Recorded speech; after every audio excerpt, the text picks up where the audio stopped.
I have to say, I've gone round the whole morning and you guys have been the most impressive. Your half-time talks, all the players spoke. Now you did most of the talking, but no, all the players did the talking and the managers didn't.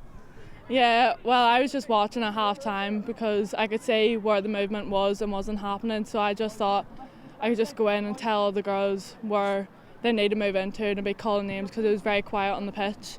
So I just think from a player's point of view it's easier to tell them where to be and where to not be.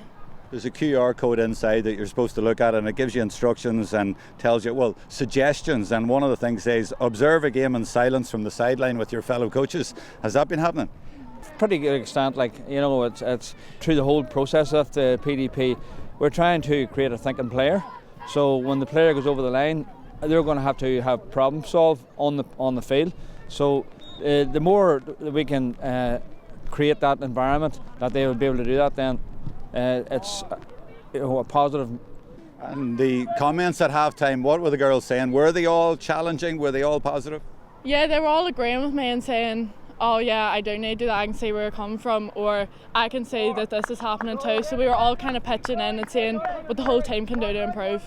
So you think this is a good idea? Not necessarily that the coaches are quiet all the time, but during those sort of games you're learning a lot, maybe more than usual. Yeah, I think it is a good idea. Obviously, the coaches know more, but having an input from a player and the coaches, I think, is really beneficial.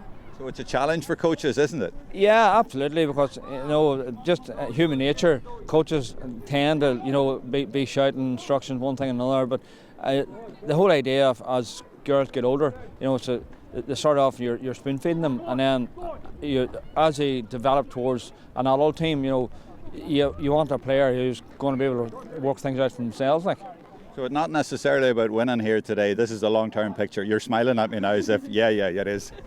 Well, I just think we're all learning something from today, even if we don't win. So we're all benefiting from it either way.